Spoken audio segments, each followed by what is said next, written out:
कि इस बार तो युवा उनके साथ है। अब उनके दावों में कितनी हकीकत है वो उन्हीं से जानेंगे। ऋषि हमारे सहयोगी उनसे आपके तमाम सवाल पूछेंगे।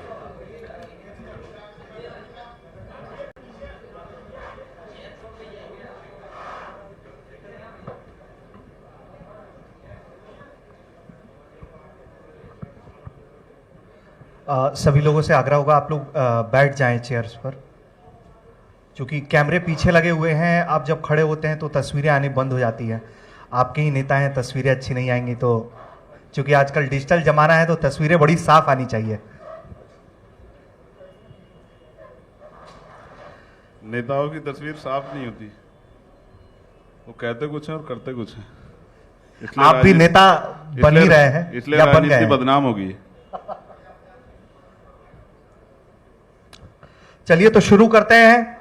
चंद्रशेखर जी से कई तरह के सवाल पूछे जाएंगे, क्योंकि युवा नेता हैं और डिजिटल जमाना है, तो उसको लेकर भी हम परखेंगे सर आपको। ठीक।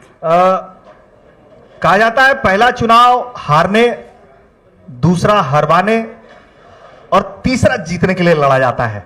जी।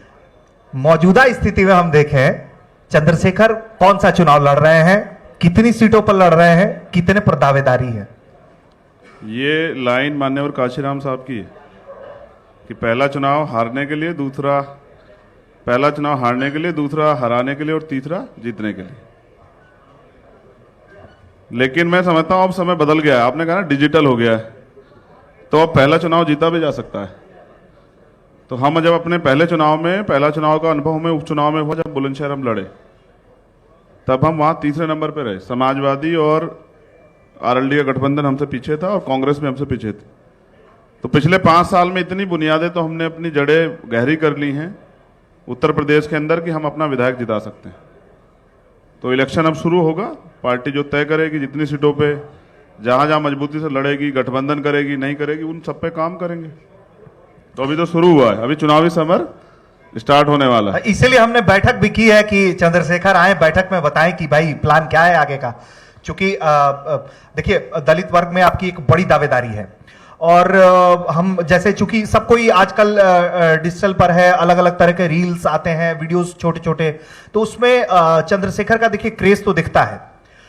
और जिस समाज का प्रतिनिधित्व करने का आप दावा कर रहे हैं, उसको लेकर एनसीआरबी के आंकड़े भी बहुत डराने वाले हैं। और जो लाइन ऑफ पॉलिटिक्स है आपकी, वो भी बीएसपी वाली लाइन ऑफ पॉलिटिक्स है, चूंकि दोनों जो पार्टियां हैं अब आपकी, वो एक ही वर्ग को लेकर अपना प्रतिनिधित्व होने का दावा करती हैं। मायावती जी ने एक वक्त कहा था कि दलित उन्हें देवी की तरह पूजते हैं। चंद्रशेखर भी क्या उनको देवी की तरह ही मानते हैं? और दलितों का अब सच्चा साथी कौन है? देखिए, पहली बात तो एक चीज क्लियर कर देता हूं, ये जाति व्यवस्था बहुत बुरी चीज, मैं इसका बहिष्कार करता हूं, बाबा साहब भी करते।